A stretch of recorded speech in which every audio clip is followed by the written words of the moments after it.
കൈലാഷ് പറഞ്ഞു കൊടുത്ത ഡീറ്റെയിൽസ് വെച്ച് ഇയാളൊരു ചിത്രം ഏകദേശം പൂർത്തിയാക്കിയിട്ടുണ്ട്. പാർവതി ഒന്ന് നോക്ക്.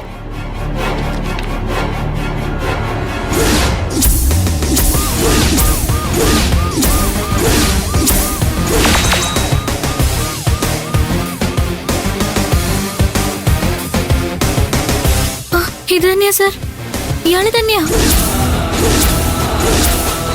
നീ ഇപ്പൊ കണ്ടതും ഇയാൾ തന്നെയാണോ? അതെ സർ.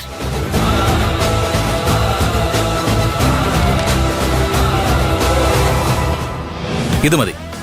ആ മയക്കുമരുന്ന് മാഫിയയെ അഴിക്കുള്ളിലാക്കാൻ എനിക്ക് ഈ രേഖാചിത്രം മാത്രം മതി. അങ്കിൾ ഒന്നുകൂടി ആലോചിച്ചിട്ട് പോരെ? എന്താലോചിക്കാൻ? കുറെ പേര് വന്ന് പാർവതിയെ കൊല്ലാൻ ശ്രമിച്ചു. കൈലാഷിനെ വണ്ടി ഇടിച്ച് കൊലപ്പെടുത്താൻ നോക്കി. പാർവതിയാണെന്ന് കരുതി വേറൊരു പെൺകുട്ടിയെ കിഡ്നാപ്പ് ചെയ്തു. എന്നിട്ട് അവളെ ഉപയോഗിച്ച് ഇവരെ രണ്ടുപേരെയും അവരുടെ സംഘത്തിലെത്തിച്ച് അപായപ്പെടുത്താൻ നോക്കി.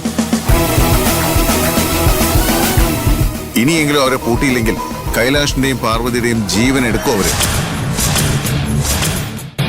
അത് സംഭവിക്കുന്നവരെ ഒരു നടപടിയും എടുക്കരുതെന്നാണോ അരവിന്ദ് പറഞ്ഞു വരുന്നത്? അങ്ങനെയല്ല അങ്കിൾ, ക്രിമിനൽസിന്റെ മനഃശാസ്ത്രം അതാണ്. നമ്മളെ പ്രകോപിപ്പിക്കുന്നതിനനുസരിച്ച് അവരുടെ വാശിയും കൂടും. കൈലാഷിനും പാർവതിക്കും ഒരപകടവും സംഭവിക്കാണ്ടിരിക്കാനാണ് ഞാൻ ഈ പറയുന്നത്. എന്റെ ജീവൻ രക്ഷിക്കാൻ എനിക്കറിയാം അരവിന്ദ്.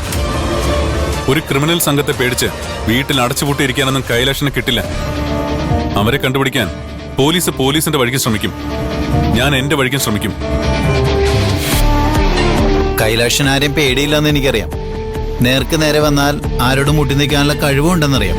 പക്ഷേ അവരാരും നേർക്ക് നേരെ വരില്ലല്ലോ. പതുങ്ങിയിരുന്ന്